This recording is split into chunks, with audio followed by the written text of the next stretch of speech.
Hello brewers, welcome back to part 2 of the Pineapple Hef brew day. Today we're going to knock out, finish the brew, then we'll show you fermentation, VDK rest and a little bit on carbonation again.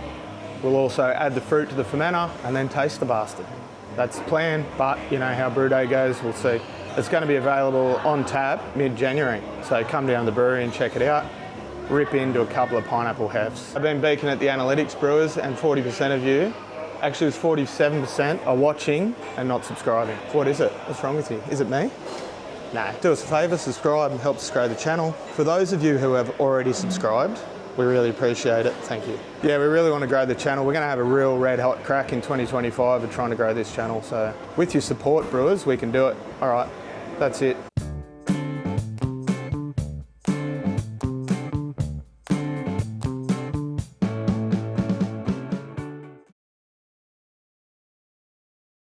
All right, brewers, we got it in the kettle.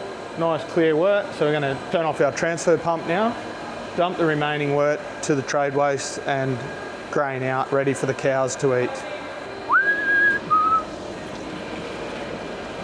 You see now as well, I've released the airlock in the Herm system. So the remainder of the wort that was stuck due to an airlock will come out now. All right, brewers, now we're going to grain out. You don't really want to watch this, maybe we'll do some slow-mo shots or something. Now, brewers, you can see that get you out of the shit rice holes. That's what saved the day in that stuck mash. All on the bottom where you want it. So we give our grain, I'll ring Michelle now, and she'll come out in her dirty old Hilux and pick up this grain. And she'll feed it to her cattle this afternoon. Goats and pigs, but mainly the cattle she feeds with it. She's got chooks, she's got all, let's call her fucking EIEIO. Farmer fucking Michelle. Oh, steam bath. So brewers, we get to make great beer and help out a local farmer with cattle feed. It's a bit of a bonus.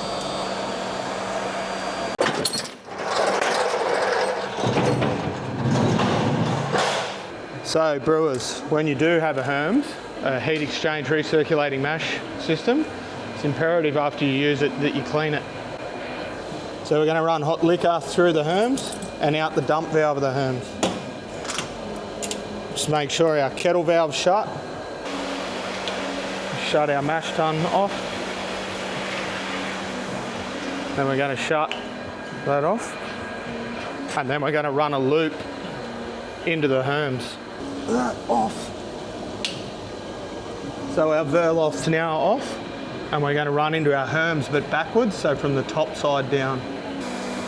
So this is running through the whole Herms and cleaning it. We'll just run that till it runs clear and then we'll just release that airlock now in the pump and that'll slowly come out the dump valve now on its own, and that's your Herms clean.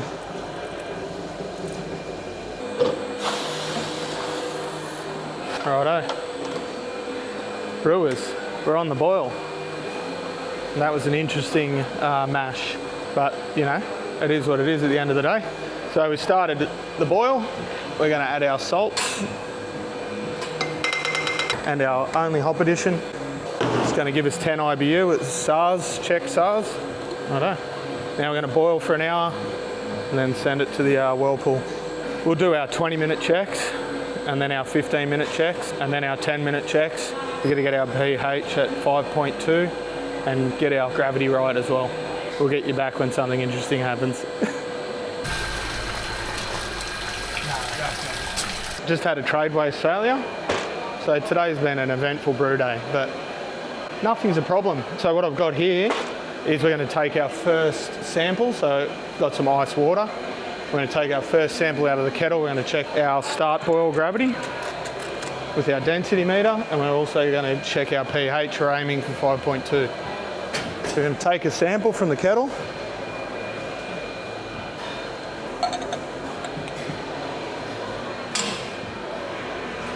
Just going to chill it in our ice water. The reason we chill it is because SG is 20 degrees C for your gravity. And then the closer to 20 degrees, the more accurate our pH meter is, our Hanna pH meter. So we're at 41 and 5.2. So the cooler that gets, the higher the pH value we'll get, only by a couple of points. And we're way too hot at the moment to take our gravity. Still 50 degrees C, so we'll let that cool down. Okay, brewers, we're at 20 degrees Celsius and we've got a pH of 5.42. So we're going to add some citric acid to bring that down. So we'll add in 50 gram increments so we don't overshoot. So then we're just wasting product to bring it back up. So that's 50 grams, we'll add that, and then we're going to check our gravity because we know we're at 20 degrees now. So this is our pre-boil gravity. Let that stabilise. Shooting for 1047. We're at 1045, but we've nearly got 1300 litres in the kettle. So we've got to boil down to about 1200. So our gravity will come up. We're going to add this citric acid and try and get our 5.2, then we'll take another measurement. Right, brewers, 20-minute checks. I have added a total of 100 grams of citric acid, and we're sitting at 5.14 on our pH, which is a little low, which I was trying to avoid. And we're at 1046 now. Still another 50 litres to boil off. We're shooting for 1047. We won't have to dilute, we're just going to boil off. So we'll do our final checks at 5 minutes. We'll get back to you then, Barry. I've overshot our pH. So I put 2 50 gram additions and now we're at 5.17. So I'm going to add 100 grams of calcium carbonate. It's going to bring our pH back up. The reason I'm doing this, we're pretty close to our 5.1, but you got to remember we did a sanitizer loop in the Whirlpool, so there'll be a little bit of paracetic acid in there, and also in the fermenter there'll always be a little bit of paracetic acid, which will bring our pH back down. So I want to send it about 5.25, 5.3, and we'll end up 5.2 in the fermenter. This is all boring shit, I wouldn't even put it in C. Righto brewers, these are the 5 minute checks. We have 1250 litres in the kettle and we're 1047 spot on, and our pH is a dash too high again. So I went a little bit high with the calcium carbonate. 50 grams of citric will bring us to where we want to be. 2 minutes to go. We'll add this and then cool it, send it to the Whirlpool.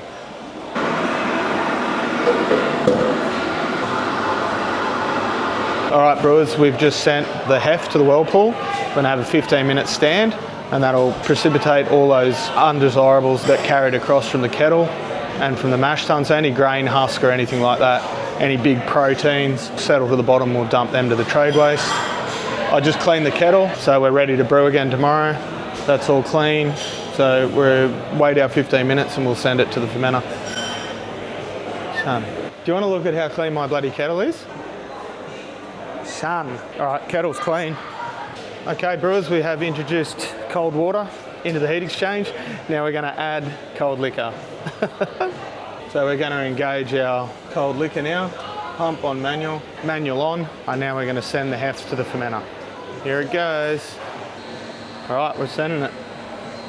Just always check the back of your heat exchange to make sure that you know you've got cold liquor coming in. So cold liquor in, and we can confirm the cold water's going through as well, the first side of the heat exchange, and back into the kettle because I can see the kettle blowing steam. Just have a check over your fermenter. Yeah, open, closed. We want that CIP arm open because we're adding to the tank. We need to blow off the tank as well. If the spray ball arm was shut, we just build pressure, slow everything down. So you really see how the Whirlpool works there. It'll create a low pressure in the center of the wort, and everything that carried over from the mash tun to the kettle will precipitate out because there's a low pressure in the center after it whirlpools. And then you see the heat exchange port is actually off to the side of the Whirlpool, and then it's got a dished bottom, so all the trub can be sent to the trade waste, You can see it now starting to appear, the trub. That's the trub. And you can see we're pulling that fresh, clean wort off the side. So right over here is the port that goes to the heat exchange. And we get nice, clear wort. Oh, yummy. Steam. When we see our bottom sight glass start to fill with trub, I'll cut it off. I'll close the butterfly valve to the uni tank so it stops everything. Turn our cold liquor off and our cold water off, and then we'll dump the trub. Ready, Trubly? Good view from here.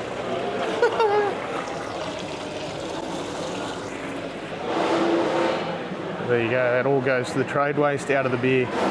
Any hops that carried over to the Whirlpool, beautiful, mate. Just look. We don't want copyright. Beautiful, clean Whirlpool. One more hit.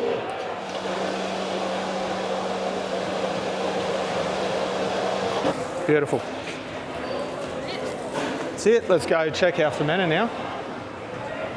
All right, brewers. Now we're going to do our final checks. So we're going to sterilise our sample port.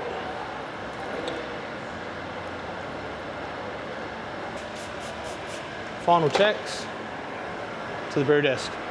We've got our pH 5.25, happy with that.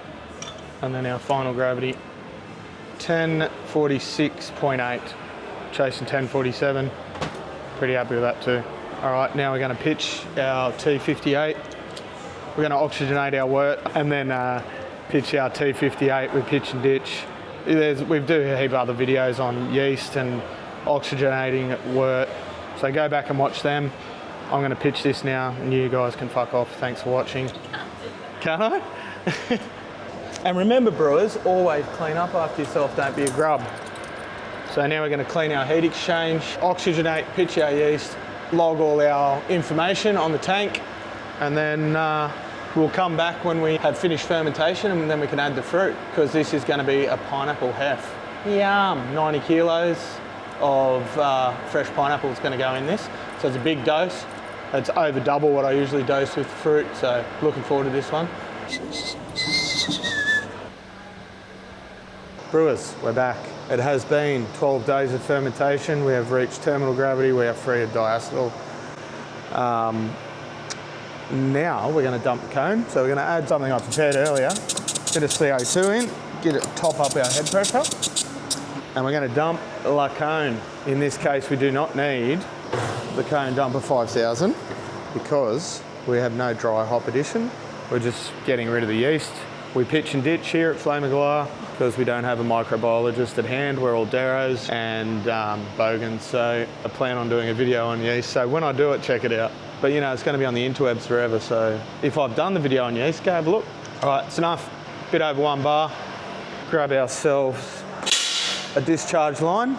Got our components here soaking in paracetic acid. That consists of a sight glass, diaphragm valve, a couple of a couple of clamps, sanitary clamps. We're going to send the yeast straight to the trade waste. I've done an in-depth video on how to dump a cone, so if you want to check that out, I've actually done that one. Go check it out. 70% isopropyl. We're going to dump both too, so we're going to clear the racking arm of any yeast cake or debris that's travelled over from the Whirlpool.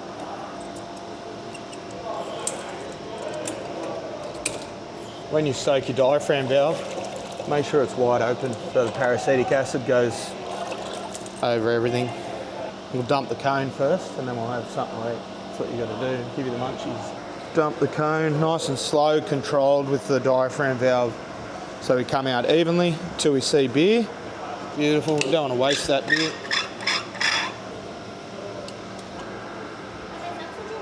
We got 1 bar up there. It's 15 psi of pressure pushing out of the uni tank, so there's no DO pushing back up.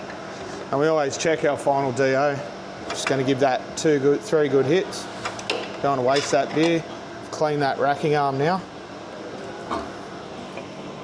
Smell the banana and clove. Beautiful, mate.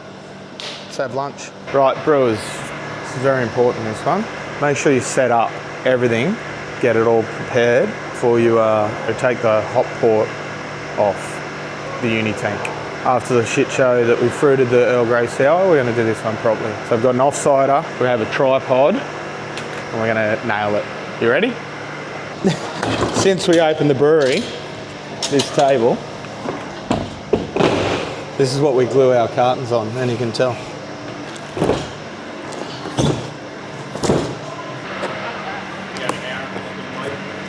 This is 90 kilos of puree. Shout out to Queen Ice. Just for good luck, we're making turkeys out of the, because it's Christmas. Now we're going to spray the turkeys. The chevron. Grillmong we call him, not a chef. Fruit's prepped. Now we're going to get some paracetic acid. We're going to set our reg to about 7 pounds, 7 psi. Have this ready to top up the blow-off bucket. That's paracetic acid. Take the pressure out of the uni tank. So we just want to hear the last of that CO2 come out. We've still got positive pressure in the tank. Top the blow-off bucket up with Sunny.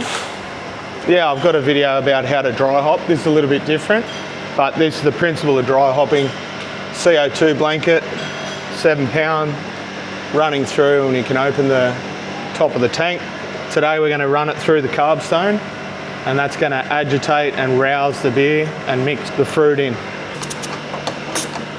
We're going to pump our reg back up, just below 30 pound. Previous to this, we performed a DO test and we're below 10 parts per billion. The reason we do a DO test before we add the fruit is the fruit's expensive. If the beer was, say, above 50 parts per billion, we'd send it down the drain. So I've checked that, we're below 10 parts. And this gives us a reference too, after we add the fruit, check it again to see if we had any DO pickup. Ready, ads? Yep. You look nervous. All right, so we're rolling the beer. And also keeping that DO out because we've got positive pressure in the tank.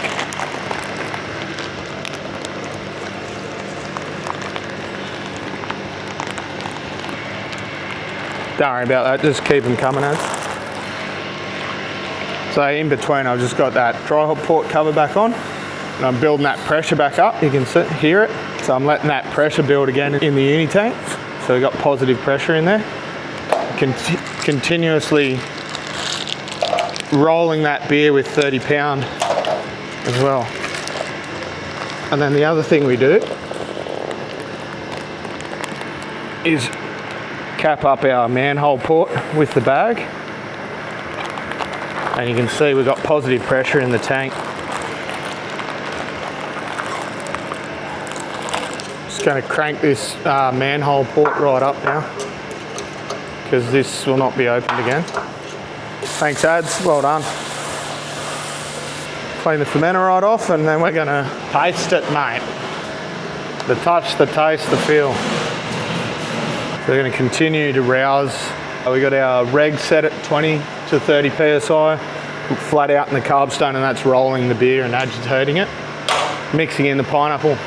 The hef at the moment is flat, obviously.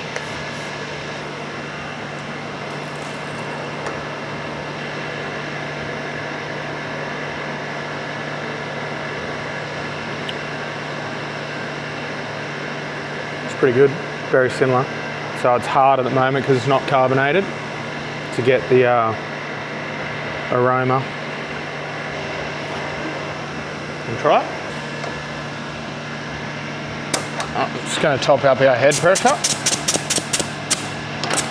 Nah, it's just flat. Hey, that's beautiful. I love that banana. Yeah, it smells alright, eh? Big dose rate, 90 kilos. I think it's definitely there, but it's muted because it's not carbonated. So I don't want to overdo it as well. I'm happy with that. We can carb it now. Because it's a hef, you want to have 3 volumes. So that's for every litre of beer, we want 3 volumes of CO2. I'll do a video on carbonation if you want to go check that one out. But basically we're going to set our head pressure, 12 pound. We know our tank temperature, so we've got our pressure and temperature. That's the most important thing, temperature and pressure, because you don't actually know the volume of CO2 that the unspunded fermentation created. It's between 0.7 and 1.7 parts.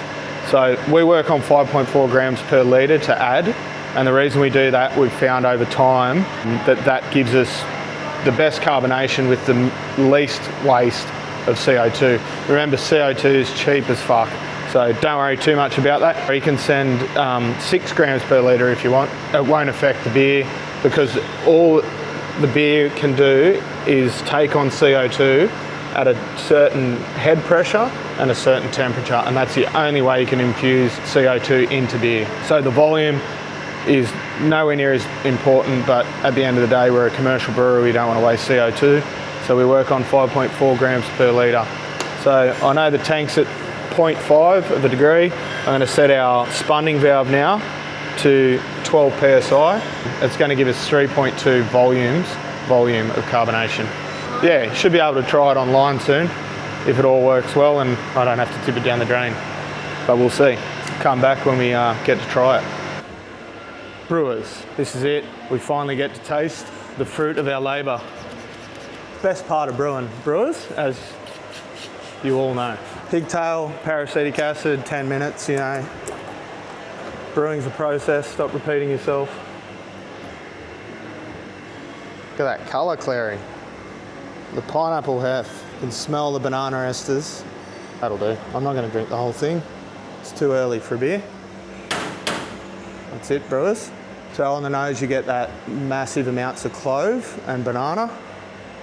Nice thick mouthfeel. And then it's all pineapple on the back end. It's beautiful. Very happy with it. I'd have already tried it, so don't worry about that. As you know, this is our interpretation of it, of the Weizenboch. So we went with a hef with the pineapple. We ended up doubling our dose of pineapple to 180 kilograms. We put the first 90 in and then we carbed the beer, just because when you carbonate a beer, you get aroma, like from the carbonation. If you have a look at the carbonation, it basically breaks the surface tension of the beer and it'll give you aroma and flavour as well. Anyway, we tested it at 90 kilos. We weren't real happy with it, so we added another 90. Absolutely beautiful beer, very happy with it. Our final DO was 8 parts per billion, and then we added the pineapple, the extra 90 kilos of pineapple, brought us up to 12 parts per billion, just over 10. It's in the range. It will go right up to 20 parts per billion and you can still package. Really happy with the beer, the way it turned out. It was very similar to the beer we had at Hackney Church Brewing Co.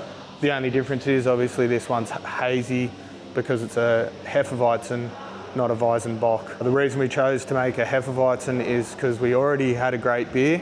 It's an award-winning Hefeweizen. So yeah, we just brewed to style, 100% to style, so 10 IBU, hazy, obviously with that ferulic acid rest for 15 minutes. We get massive amounts of clove, spice, banana, perfectly to style with the hef, and then we've just added the fruit. All right, brewers, that's it. Thanks for your support of the channel. Thanks to all those guys who subscribe. Really helps us grow the channel, makes the content possible. All right, brewers, thanks for watching. Be good. If you can't be good, be careful. See you on the next vid. Hooroo. Chink.